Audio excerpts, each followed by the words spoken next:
Imagine this: you've spent months, maybe even years, planning your big move to Australia.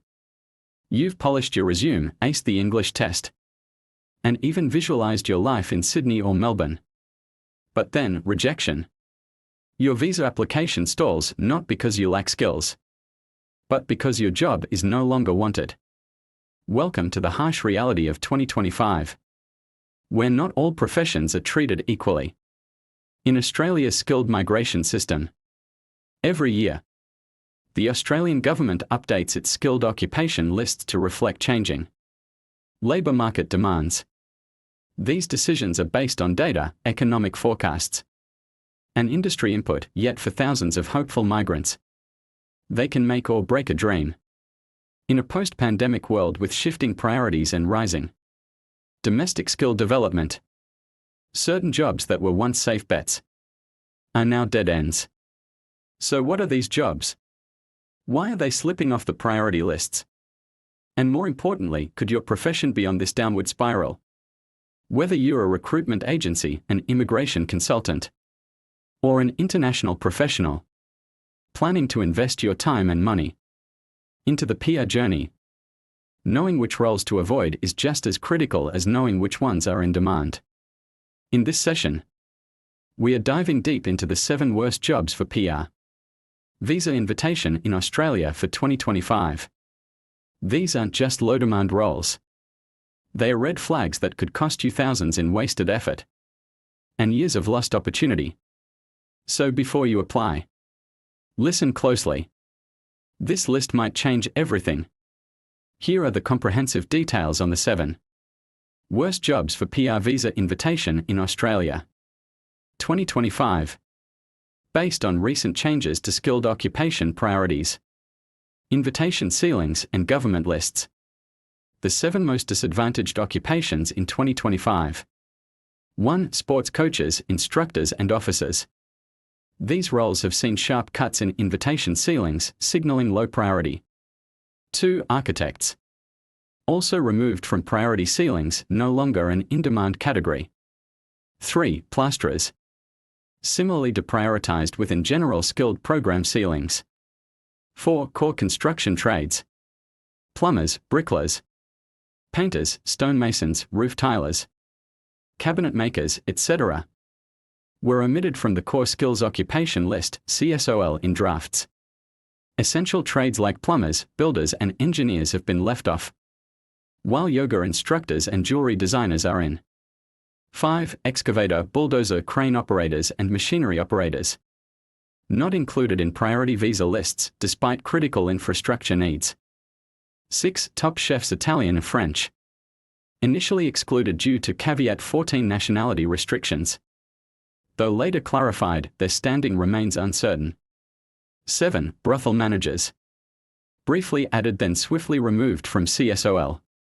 Demonstrates instability in list inclusion. Why these roles are at risk. Occupation ceilings, these roles are hitting invitation limits, causing dry spells in PR pathways. CSOL priorities. Job categories like trades and construction are excluded to focus on sectors deemed more critical, often sidelining traditional trades. Policy shifts, emphasis is shifting toward core skills, IT, aged care specialists, and away from infrastructure, trades requiring mass migration. Policy volatility, fluctuations. Like brothel manager. Inclusion, removal, and chef restrictions reflect unpredictable criteria. What this means for prospective applicants. Delayed or denied invitations if your occupation is on this discouraged list. Additional hurdles: these professions may be redirected to consultation lists and require lobbying or state nomination. Higher competition from domestic job markets and tightened caps. Need for extra planning, consider alternate occupations. Secure employer sponsorship. Or pursue state-nominated pathways in regions with skills shortages. Great question, and it's critical to take smart, proactive steps when your occupation is on the low priority or excluded list. Here's what any applicant should consider doing next when facing this challenge. Action plan for applying to Australia. PR in 2025. Even if your job is not in demand, 1. Check if your occupation is eligible on the state or regional level. Some states and territories have their own nomination programs. Subclass 190 or 491. Even for lower demand occupations. Example, a plumber might not be invited through the federal stream, but can get nominated by South Australia or Northern Territory if there's a regional shortage. What to do? Check current state nomination lists. Each state publishes its own. 2. Pivot to a closely related, in-demand occupation. Many applicants reskill or requalify in a similar occupation that is in demand. For example, from chef rain into hospitality manager or aged care cook. From architect shift toward project manager, construction, or BIM technician. What to do? See if your background overlaps with any core skilled occupation list items. 3. Consider an employer-sponsored pathway. Subclass 186 or 482. Even if your occupation isn't on the skilled migration list, a sponsoring employer can bring you in via Employer Nomination Scheme, ENS. Especially useful for hospitality, trades, or construction. What to do? Network with companies in Australia. Or work with recruitment agents who have access to sponsoring businesses. 4. Improve your PR point score. Raise your competitiveness in case your occupation is still borderline. Increase English test score, IELTS. PTE, gain work experience. Pursue an Australian qualification. Add professional certifications or NADI credentials. What to do? Aim for 90+ points if your job is low priority. 5. Look into temporary visas first, pathway to PR. Consider starting on a temporary skill shortage visa, subclass 482. Working holiday visa or student visa with a pathway to PR. You can later apply for PR once you're in Australia. Working and building experience. What to do? Map out a 2 to 3 year plan with a migration agent. 6. Consult a registered migration agent. Given the frequent changes, professional advice is highly recommended, especially for occupations in the grey zone.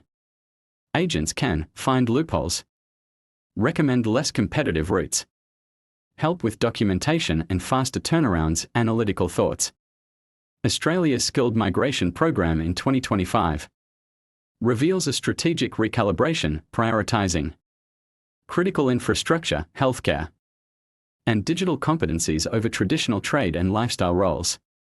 The exclusion of occupations such as plasterers, sports coaches, architects, and core construction trades from priority lists is not a reflection of skill redundancy, but rather a policy shift toward long-term economic sustainability and labor market stability. The data indicates that roles once considered migration-friendly are now facing lower invitation ceilings, removal from core occupation lists, or ambiguous visa pathways. This demonstrates that the Australian government is fine-tuning migration to address acute national skill shortages, rather than filling broad occupational gaps.